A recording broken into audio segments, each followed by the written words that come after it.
प्राचीन तांत्रिक महादेव मंदिर पर उमड़ा श्रद्धालुओं का सैलाब। धौलपुर शहर के नर्सरी रोड पर प्राचीन तांत्रिक महादेव मंदिर पर सावन के तीसरे सोमवार पर श्रद्धालुओं का सैलाब उमड़ पड़ा। श्रद्धालुओं ने शिवलिंग का विधि विधान द्वारा पूजन एवं अभिषेक कर भोले भंडारी को दुग्ध एवं पंचगव्य से शाही स्नान कराया गया। उसके बाद गंगा जल की सहस्त्र धारा छोड़ी गई। धौलपुर जिले के प्राचीन शिव मंदिर में की गई वास्तुकला काफी खूबसूरत है। यह शिव मंदिर ग्वालियर आगरा मार्ग पर बाईं ओर लगभग 100 कदम की दूरी पर स्थित है। इसे चौपड़ा महादेव मंदिर भी कहते हैं। साथ ही इसे तांत्रिक शिवलिंग भी कहते हैं क्योंकि इस शिवलिंग की प्रतिष्ठा तांत्रिक विद्या से हुई थी। यह शिव मंदिर न केवल जन जन की श्रद्धा का केंद्र है बल्कि अपनी भव्यता और नक्काशी का अद्भुत नमूना भी है। यह दक्षिण भारत कला का जीवंत उदाहरण है। इनको राम रामेश्वर भी कहा जाए तो कम नहीं होगा। यह मंदिर महाराजा भगवंत सिंह और उनके संरक्षक कन्हैया लाल राजधर की धार्मिक आस्था का परिचय है। इस मंदिर का निर्माण धौलपुर रियासत के दीवान राजधर कन्हैयालाल द्वारा सन 1856 में किया गया था। जमीन तल से ऊपरी गुम्मद की ऊंचाई करीब 150 फीट है। शिवलिंग तक पहुंचने के लिए 21 सीढ़ियां हैं। शिवलिंग के चारों ओर स्थित गुम्मद में 8 द्वार हैं। मंदिर की परिक्रमा के लिए परिक्रमा मार्ग वास्तुकला का अनूठा उदाहरण है और मंदिर के गर्भगृह में तांत्रिक विधि से इस मंदिर की प्राण प्रतिष्ठा की गई है। पीताम्बरा पीठ दतिया के स्वामी जी द्वारा इस मंदिर पर अनेक अनुष्ठान संपन्न किए गए और स्वामी जी द्वारा मंदिर परिसर में पीताम्बरा माई की मूर्ति की प्राण प्रतिष्ठा की गई। इस शिवलिंग का जगत गुरु शंकराचार्य व श्री श्री 1008 स्वामी श्री जैनेन्द्र सरस्वती ने भी यहां आकर अभिषेक किया है। मंदिर के प्रांगण में राधा कृष्ण का मंदिर और अनेक देवी देवताओं की मूर्तियां स्थापित हैं। मंदिर में स्थित विशाल वटवृक्ष यहाँ की अनूठी शोभा बढ़ाता है। अनेक संतों ने इस प्रांगण में तपस्या की और पुजारी स्वर्गीय लक्ष्मी नारायण ने, जो कि दतिया के स्वामी महाराज के शिष्य थे, लंबे समय तक पूजा अर्चना की और अब इनका परिवार पूजा अर्चना कर रहा है। इस मंदिर के पूर्वी भाग में विशाल कुंड स्थित है जिसे राम कुंड कहते हैं। इस कुंड की नक्काशी और बनावट देखते ही बनती है। इस कुंड को पानी से भरने के लिए छितरिया ताल से भूमिगत नाला बना हुआ है।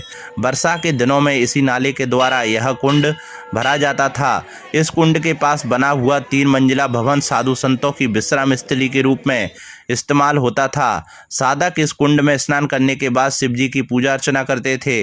मंदिर के चारों ओर गुम्बदों पर असंख्य देवी देवताओं के जीवंत प्रतिमाएं विद्यमान हैं।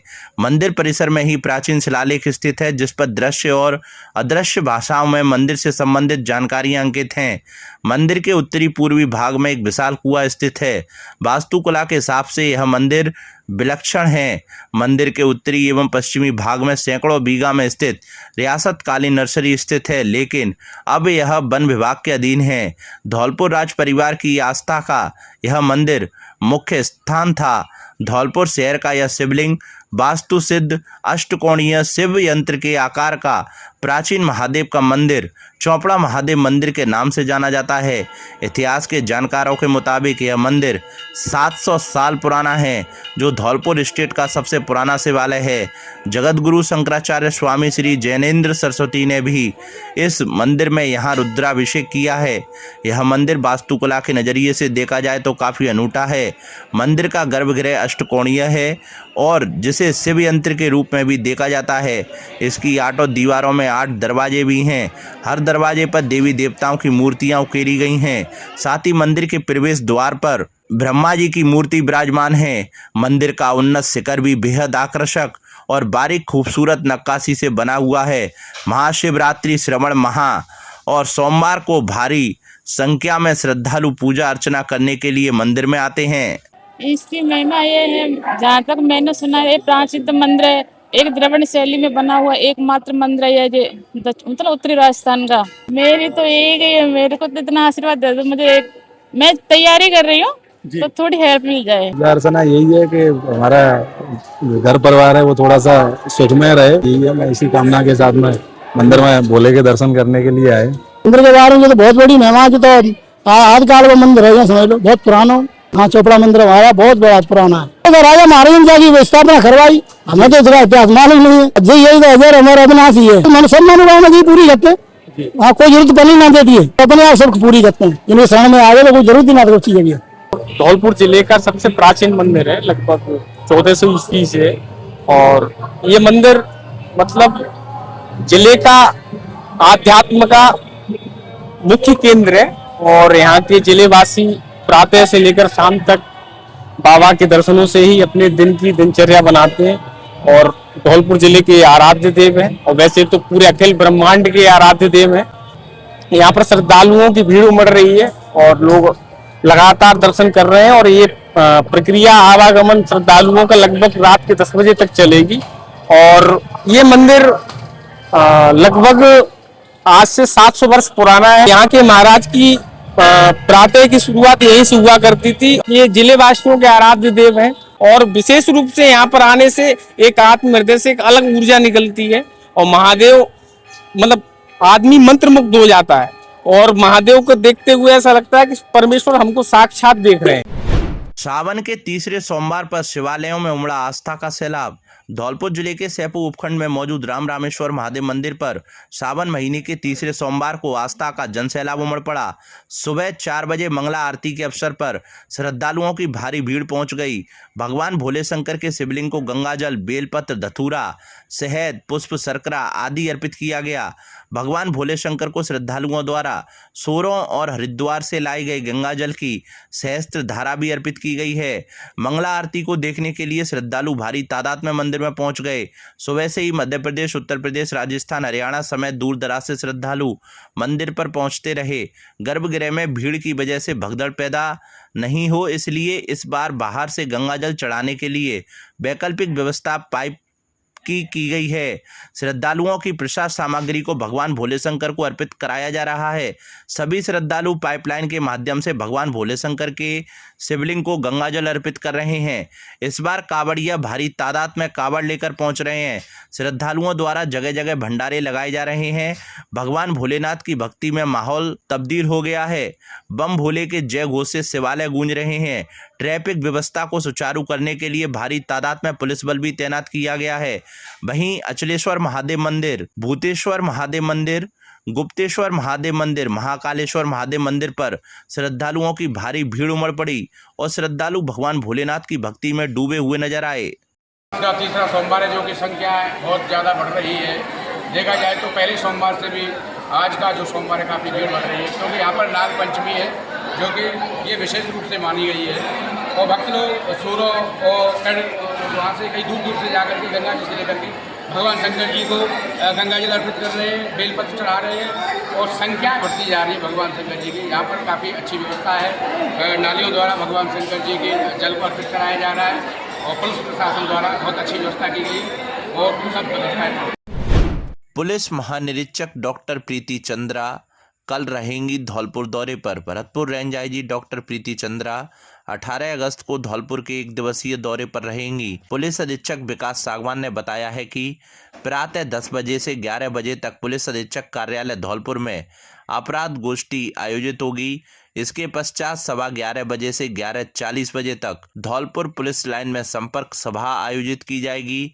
इसके बाद दोपहर 12 बजे से 1:30 बजे तक पुलिस थाना सदर में सीएलजी एवं जनसंपर्क सभा आयोजित होगी। सभा में क्षेत्र के प्रमुख सीएलजी सदस्यों, गणमान्य नागरिकों एवं आमजन की सहभागिता रहेगी। इस दौरान पुलिस एवं आमजन के बीच बेहतर समन्वय, क्षेत्रीय समस्याओं, सुझावों और कानून व्यवस्था से जुड़े विषयों पर संवाद किया जाएगा। महानिरीक्षक पुलिस के भ्रमण को लेकर पुलिस विभाग द्वारा सभी आवश्यक प्रशासनिक एवं अन्य व्यवस्थाएं सुनिश्चित की जा रही हैं। अपराध गोष्ठी में पुलिस अधिकारियों की उपस्थिति में जिले की कानून व्यवस्था एवं अपराध नियंत्रण से संबंधित विषयों की समीक्षा की जाएगी। संपर्क सभा में पुलिस अधिकारियों एवं कर्मचारियों से संवाद कर उनके कार्यों, समस्याओं एवं सुझावों की जानकारी ली जाएगी। वहीं सीएलजी एवं जनसंपर्क सभा के माध्यम से पुलिस और आमजन के बीच विश्वास एवं बेहतर समन्वय को और मजबूत करने पर विशेष जोर रहेगा। धौलपुर जिले में नगर निकायों की खुली लॉटरी, कहीं खुशी कहीं गम, चुनावी सरगर्मियां हुई तेज।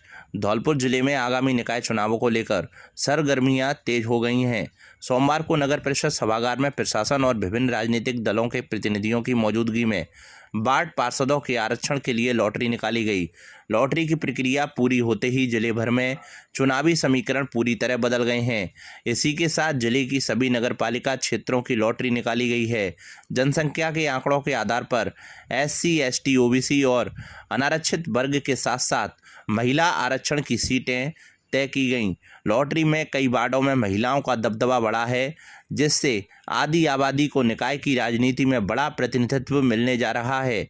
जिले की सभी निकाय की लॉटरी प्रक्रिया पूरी होने के बाद राजनीतिक गलियारों में हलचल तेज हो गई है। जिन दिग्गजों के पारंपरिक वार्ड इस बार आरक्षित श्रेणी में चले गए हैं, उनके समीकरण पूरी तरह गड़बड़ा गए हैं। कई पूर्व पार्षद अब अपनी जगह घर की महिलाओं को चुनाव मैदान में उतारने की रणनीति बनाने लगे हैं या फिर सुरक्षित नए वार्ड की तलाश में जुट गए हैं, जबकि नए चेहरों में भी खासा उत्साह देखा जा रहा है।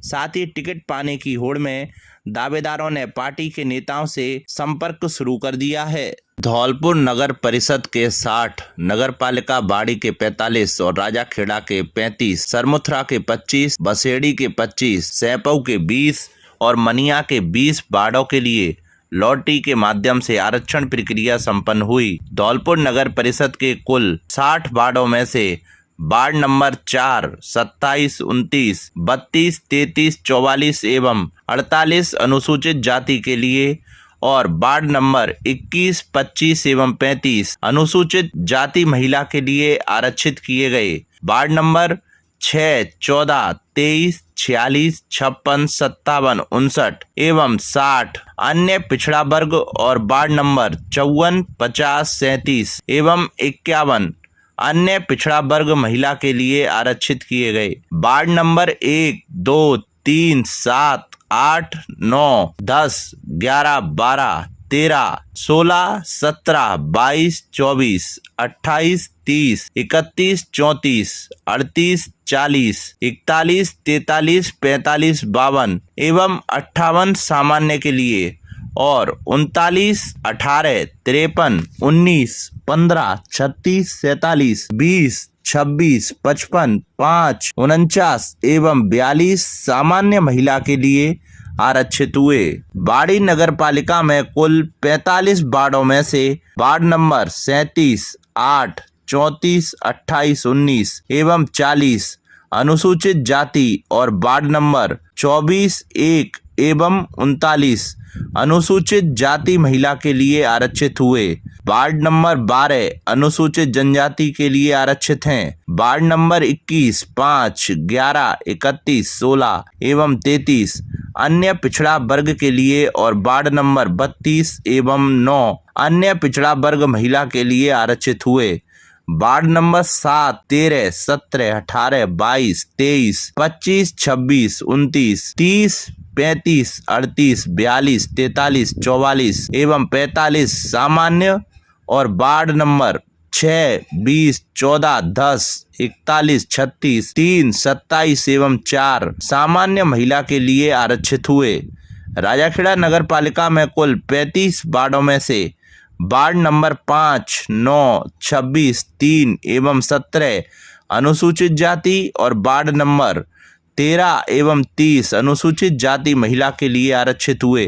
वार्ड नंबर 10, 28, 15, 29 एवं 20 अन्य पिछड़ा वर्ग और वार्ड नंबर 7 एवं 33 अन्य पिछड़ा वर्ग महिला के लिए आरक्षित हुए, जबकि वार्ड नंबर 2, 4, 8, 11, 12, 16, 18, 19, 22, 24, 27, 32, 34 एवं 35 सामान्य के लिए और वार्ड नंबर 31, 23, 6, 1, 21, 25 एवं 14 सामान्य महिला के लिए आरक्षित हुए। सरमुत्रा नगर पालिका के लिए कुल 25 वार्डों में से वार्ड नंबर 3, 13 एवं 18 अनुसूचित जाति और वार्ड नंबर 2 अनुसूचित जाति महिला के लिए आरक्षित हुए। वार्ड नंबर 1 एवं 7 अनुसूचित जनजाति और वार्ड नंबर 25 अनुसूचित जनजाति महिला के लिए आरक्षित हुए। वार्ड नंबर 11, 4 एवं 14 अन्य पिछड़ा वर्ग के लिए और वार्ड नंबर 20 एवं 5 अन्य पिछड़ा वर्ग महिला के लिए आरक्षित हुए, जबकि वार्ड नंबर 6, 8, 9, 10, 12, 15, 16, 23 एवं 24 सामान्य के लिए और वार्ड नंबर 17, 19, 22 एवं 21 सामान्य महिला के लिए आरक्षित हुए। बसेड़ी नगर पालिका में कुल 25 वार्डों में से वार्ड नंबर 9, 1, 18 एवं 6 अनुसूचित जाति और वार्ड नंबर 5 एवं 16 अनुसूचित जाति महिला के लिए आरक्षित हुए। वार्ड नंबर 22, 20 एवं 4 अन्य पिछड़ा वर्ग के लिए और वार्ड नंबर 17 एवं 10 अन्य पिछड़ा वर्ग महिला के लिए आरक्षित हुए। जबकि वार्ड नंबर 2, 3, 11, 12, 13, 15, 23, 24 एवं 25 सामान्य के लिए और वार्ड नंबर 14, 19, 8, 21 एवं 7 सामान्य महिला के लिए आरक्षित हुए। सैपऊ नगर पालिका में कुल 20 वार्डों में से वार्ड नंबर 12, 11 एवं 19 अनुसूचित जाति के लिए और वार्ड नंबर 10 अनुसूचित जाति महिला के लिए आरक्षित हैं। वार्ड नंबर 17, 20 एवं 5 अन्य पिछड़ा वर्ग और वार्ड नंबर 8 अन्य पिछड़ा वर्ग महिला के लिए आरक्षित हुआ। जबकि वार्ड नंबर 1, 3, 6, 9, 13, 15, 16 एवं 18 सामान्य के लिए और वार्ड नंबर 7, 2, 14 एवं 4 सामान्य महिला के लिए आरक्षित हुए। मनिया नगर पालिका में कुल 20 वार्डों में से वार्ड नंबर 4, 11 एवं 13 अनुसूचित जाति और वार्ड नंबर 3 एवं 10 अनुसूचित जाति महिला के लिए आरक्षित हुए। वार्ड नंबर 12, 19 एवं 14 अन्य पिछड़ा वर्ग और वार्ड नंबर 17 अन्य पिछड़ा वर्ग महिला के लिए आरक्षित हुआ। वार्ड नंबर 1, 3, 6, 7, 15, 16 एवं 18 सामान्य के लिए और वार्ड नंबर 2, 5, 9 एवं 20 सामान्य महिला के लिए आरक्षित हुए हैं। ईओ को एपीओ करने के विरोध में नगरपालिका कर्मचारियों ने किया कार्य बहिष्कार। धौलपुर जिले की बसेड़ी नगर पालिका के अधिशासी अधिकारी श्याम बिहारी गोयल को एपीओ किए जाने के विरोध में सोमवार को नगर पालिका कर्मचारियों एवं सफाई कर्मचारियों ने कार्य बहिष्कार कर विरोध प्रदर्शन किया। सफाई कर्मचारियों ने बाजार में झाड़ू लगाना बंद कर नगर पालिका कार्यालय पहुंचकर विरोध जताया। इसके बाद कर्मचारियों ने उपखंड अधिकारी बसेड़ी को स्वास्थ्य शासन मंत्री झावर सिंह खर्रा के नाम ज्ञापन सौंपकर ईओ श्याम बिहारी गोयल को पुणे नगर पालिका बसेड़ी में पदस्थापित करने की मांग की। कर्मचारियों ने स्पष्ट किया कि जब तक ईओ श्याम बिहारी गोयल को पुनः बहाल कर नगरपालिका बसेड़ी में पदस्थापित नहीं किया जाता है तब तक कार्य बहिष्कार जारी रखा जाएगा। कर्मचारियों के कार्य बहिष्कार के चलते कस्बे में सफाई व्यवस्था प्रभावित हुई। बाजार में नियमित सफाई नहीं होने से जगह जगह कचरे के ढेर दिखाई देने लगे, जिससे आमजन एवं दुकानदारों को परेशानी का सामना करना पड़ा। ज्ञापन में कार्मिकों ने बताया कि ईओ की कार्यकुशलता, बेहतर कार्यशैली और जनहित के प्रति सक्रियता को देखते हुए उन्हें पुनः नगरपालिका बसेड़ी में पदस्थापित किया जाना चाहिए। इसके अलावा उनके कार्यकाल में नगरपालिका क्षेत्र की अधिकाधिक कॉलोनियों को लेआउट प्लान के तहत शामिल कर पट्टे स्वीकृत किए गए। इससे लंबे समय से लंबित कॉलोनियों के नियमन एवं विकास का रास्ता खुला तथा संबंधित क्षेत्रों में सड़क, नाली और बिजली जैसी मूलभूत सुविधाओं के विकास को भी गति मिली। शिविरों के माध्यम से आमजन को राहत मिली। कर्मचारियों का कहना है कि गोयल के कार्यकाल में नगरपालिका कार्यालय की व्यवस्थाओं और कार्यप्रणाली में भी सुधार देखने को मिला। ज्ञापन में ईओ को पुनः बसेड़ी नगरपालिका में लगाए जाने की मांग की है। बसेड़ी नगरपालिका में अधिशासी अधिकारी के पद पर प्रॉपर तरीके से जो ईओ लगे हुए थे श्री श्याम बिहारी गोयल जी, उनको आज राज्य सरकार के आदेशानुसार एपीओ किया गया है, जो कि बिना कारण बताए हुए उन्हें एपीओ किया गया है, जिनका यहाँ बसेड़ी नगरपालिका क्षेत्र में बहुत ही अच्छा कार्य था और जनता भी उनसे पूरी तरह से संतुष्ट थी। कोई भी संवेदक, कोई भी कर्मचारी और कोई शहर का नागरिक उनसे और सारा काम उन्होंने समय पर निस्तारण किया, चाहे वो पट्टे से संबंधित हो, जन्म मृत्यु से संबंधित हो या फिर लाइट, स्ट्रीट लाइटों का कार्य हो, सफाई व्यवस्था से संबंधित हो, सारा काम, आवास, गरीब लोगों के आवास उन्होंने समय पर दिए। बाकी का सारा व्यवस्था अच्छी चल रही थी, पर फिर भी पता नहीं किस कारणवश उनको यहाँ से एपीओ किया है। और हम चाहते हैं कि जब तक उनको यहाँ से दोबारा बहाल करके नगरपालिका में नहीं लाया गया तब तक हम सभी कर्मचारी अनिश्चितकालीन हड़ताल पर रहेंगे, कार्य का बहिष्कार करेंगे और न ही हम कार्य करेंगे तब तक हमारे ईओ साहब को बहाल नहीं किया जाएगा। जय पारा सर, जो कि मैं नगरपालिका बसेड़ी में ठेका कर्मी हूँ। आज कम से कम 6 वर्ष हो गए नगरपालिका को, 6 साढ़े 6 वर्ष पर, लेकिन इस कार्यकाल में हमारी बसेड़ी का विकास नहीं हो पाया था, जो कि एक 6 माह से बहुत अच्छा विकास कार्य चल रहा था। हमारे नए अवशासी अधिकारी थे श्याम बिहारी जी गोयल, जिन्होंने आकर के बछेड़ी को चमका दिया। विकास कार्य के मामले में, हमारे कर्मचारियों के मामले में, हमारे कर्मचारियों के साथ के रहने के मामले में, ऑफिस को भी जो कि रिकॉर्ड था वो भी बहुत ही मेंटेन किया। पर लेकिन किसी राजनीतिक के कारण या किसी कारणवश उनको आज APO किया गया। ये बहुत ही गलत किया गया, जो कि सरकार द्वारा ये निंदनीय कार्य किया गया है। इस कारण हम लोग, अगर हमारे EO साहब को दोबारा ऑफिस के अंदर नहीं लगाया गया तो फिर हम कल 10 बजे के बाद अनिश्चितकालीन हड़ताल की जाएगी और नगर पालिका पर ताला जड़ेगा और SDM साहब, तहसीलदार साहब और तुम्हारे कलेक्टर साहब तक हम धरना प्रदर्शन करें। सफाई जमातदार ठेकाकार में मैं आज कहना चाहता हूं, जो नगर पालिका के EO साहब हैं, उन्होंने 6 माह में बहुत विकास कार्य किए हैं। जो भी व्यक्ति उनके पास पहुंचा है वो काम उन्होंने तत्काल समय पर ही किया है। हम EO साहब के समर्थन में आज अनिश्चितकालीन हड़ताल करेंगे कल से, अगर EO साहब यहाँ दोबारा बहाल नहीं हुए तो। स्वर्णकार समाज ने जिला कलेक्टर को ज्ञापन सौंपा। राष्ट्रीय स्वर्णकार राजनीतिक भागीदारी मंच के द्वारा संपूर्ण भारत में 17 अगस्त को मांगों को लेकर प्रत्येक जिले इकाई के द्वारा राज्य के मुख्यमंत्रियों के नाम जिला कलेक्टर को ज्ञापन दिए गए हैं। इसी कड़ी में धौलपुर स्वर्णकार समाज के अध्यक्ष और कार्यकारिणी के द्वारा भी जिला कलेक्टर को भी ज्ञापन सौंपा गया है। दिए गए ज्ञापन में बताया है कि मध्य प्रदेश और पंजाब के तर्क पर राजस्थान में भी स्वर्णकला बोर्ड का गठन किया जाए। साहूकारी लाइसेंस प्रक्रिया को पुनः शुरू करने, सुरक्षा की दृष्टि से जरूरतमंद स्वर्ण व्यवसायियों को शस्त्र लाइसेंस प्रदान करने में प्राथमिकता, स्वर्ण रजत धातु उपलब्ध कराने की व्यवहारिक व्यवस्था विकसित की जाए। लूट, चोरी, हत्या जैसी घटनाएं स्वर्णकार के साथ होती रहती हैं, उसके लिए प्रशासन द्वारा सुरक्षा व्यवस्था और पुलिस कार्यवाही को सुनिश्चित किया जाए। इस अवसर पर स्वर्णकार समाज के अध्यक्ष विजय कुमार वर्मा, सचिव दीनदयाल सोनी, सह सचिव अंकुर सोनी, उपाध्यक्ष ब्रजमोहन सोनी, राजकुमार सोनी, मीडिया प्रभारी श्यामलाल सोनी, कार्यकारी सदस्य राजकुमार सोनी, अमित सोनी आदि सदस्य मौजूद रहे। धौलपुर शहर की कोतवाली थाना पुलिस ने अवैध चंबल बजरी स्टॉक के मामले में फरार चल रहे बांचे ठेकेदार राजवीर यादव को गिरफ्तार किया है। आरोपी के खिलाफ वन्यजीव संरक्षण अधिनियम और फॉरेस्ट एक्ट की विभिन्न धाराओं में मामला दर्ज था।